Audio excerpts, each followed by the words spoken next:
안녕하세요. 크리스천 영상학교 논양 신목사입니다. 오늘은 코로나 때는 알곡과 쭉정이를 나누는 하나님의 기질이다 라는 제목을 한번 생각해 보겠습니다.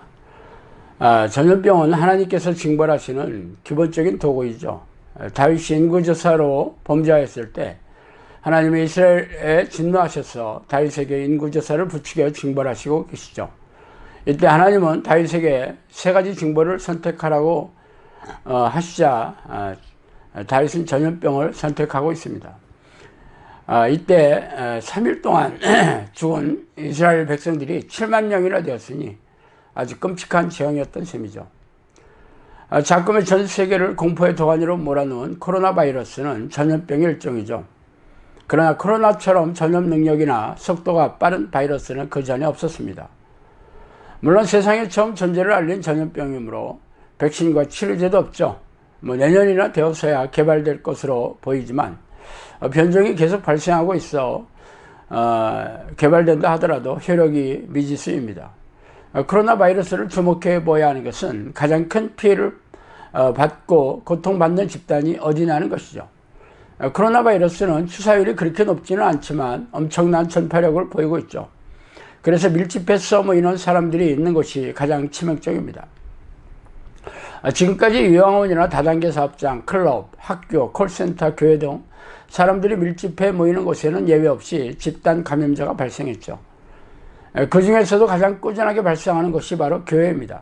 다른 단체나 업종은 확진자가 발생이 되면 방역을 철저히 하기 때문에 재차 발생하는 일이 드물지만 교회는 그 숫자도 많고 집단으로 모이는 관행 때문에 꾸준히 발생하고 있습니다. 급기야는 사랑제일교회에서 수백 명의 확진자가 생기자 국민이 분노하고 있으며 정부에서는 강도 높은 처벌을 지금 예고하고 있죠. 그 때문에 지금은 수도권의 모든 교회가 현장 예배가 중지되어 있습니다. 그렇지 않아도 코로나 바이러스 때문에 교인들이 50% 가까이 교회 현장 예배에 참석하지 않아 고문이 깊어가던 차에 이런 뜨악한 일이 발생해 교회와 목사들의 초비상이 걸렸죠. 교인들이 교회에 오지 않으면 어떻게 신앙을 유지할까요? 유튜브 채널이나 온라인 예배를 드릴 것입니다. 물론 현장 예배가 장기적으로 금지된 것은 아니죠. 그러나 재개되더라도 기존의 예배 분위기는 유지하지 못합니다. 그냥 참석해서 눈도장을 찍고 자기만족으로 위안을 삼을 뿐이죠. 말하자면 온라인 예배를 드리나 현장 예배에 참석하나 그 결과는 별 차이가 없다는 것입니다. 그래서 벌써부터 많은 교인들이 신앙에 급격하게 식어가고 있어요. 그래서 시간이 지나면 믿음을 잃고 하나님을 떠나는 이들이 부지기수로 늘어나게 될 것입니다. 또 어떤 이는 자신의 신앙에 심각한 문제를 깨닫고 갈급한 심정으로 이 문제를 해결하려고 발버둥을 치게 될 것입니다. 그렇다면 하나님의 시각으로 돌아가 하면서 생각해 봅시다. 하나님께서는 이 사태를 어떻게 보고 계시는가 말이죠.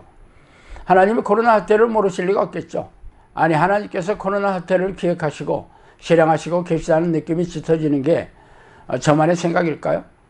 왜냐하면 코로나 사태로 인해 가장 치명상을 입는 곳이 바로 교회이기 때문입니다. 그동안 우리는 하나님께서 자신의 핏값으로 지불하신 교회를 사랑하시고 눈동자처럼 지켜주신다는 말을 수도 없이 들어오지 않았습니까? 그런데 이 전염병이 집요하게 공격하는 곳이 바로 교회가 될 수 있겠어요? 그 이유는 하나님께서 코로나 바이러스를 통해 우리네 교회와 교인들을 징벌하시고 경고하시는 도구로 삼으셨기 때문입니다. 그렇다면 하나님은 왜 코로나 사태를 통해 무엇을 하려고 하시는지 살펴보도록 합시다. 손에 키를 들고 자기의 타작마당을 정하게 하사 알곡은 모아 꼭 곳간에 들이고 쭉정이는 꺼지지 않은 불에 태우시리라. 마태복음 3장 12절이죠. 키는 곡식종을 까불러서 쭉정이나 티끌을 티끌 등의 불순물을 걸러내는 도구입니다. 즉 키를 까부르면 비중이 무거운 곡식은 키 안으로 떨어지지만 가벼운 쭉정이나 티끌은 바람에 날려 땅에 떨어지게 되어 있죠. 즉 하나님은 코로나 사태를 통해서 알곡과 쭉정이를 걸러내는 도구로 사용하시는 것입니다.